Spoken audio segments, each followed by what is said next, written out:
Delegates representing 46 nations came to San Francisco on April 25, 1945, to chart the course toward realistic international cooperation to preserve peace.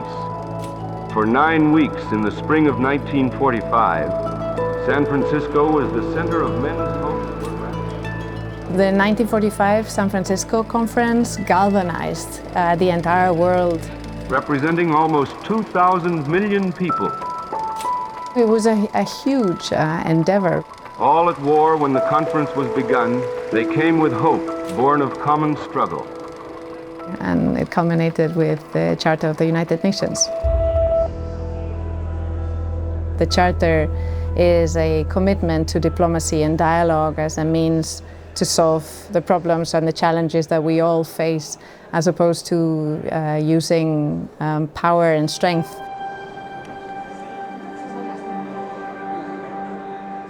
Reviving the Spirit of San Francisco is an exhibition.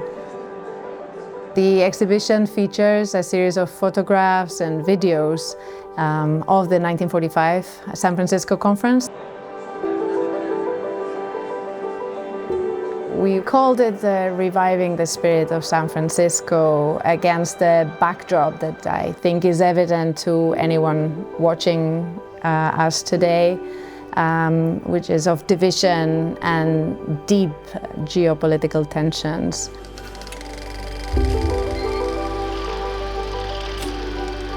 The delegates of the United Nations came to design together machinery to end war. A curse which in 30 years had killed 40 million human beings. We wanted those who visited the exhibition to see that amidst a much deeper crisis, those generations then had the courage to engage with each other, find a way forward, find a solution, and commit to dialogue, diplomacy, fundamental human rights, social progress, justice. There was an enormous optimism, an expectation that this new international organization would be the solution to many of the problems that drove the world to the Second World War.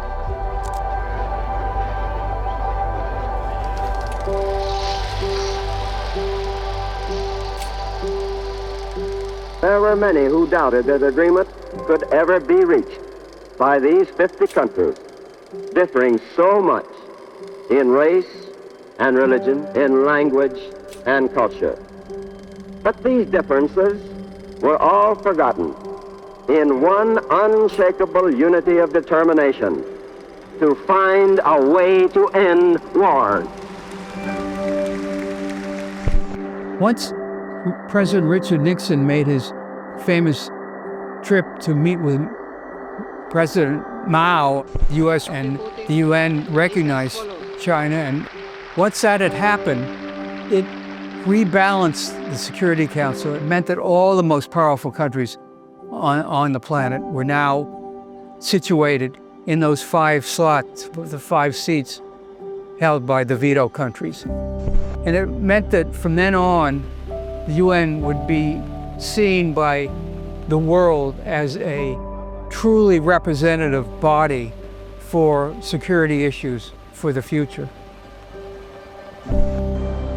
Part of the intention with the exhibit is to remind all of us, visitors, politicians, diplomats, of the enduring legacy of the Charter, the commitment to resolve disputes through peaceful means, which is something that we can still aim for, as opposed to deepening conflicts and divisions amongst the members of the organization.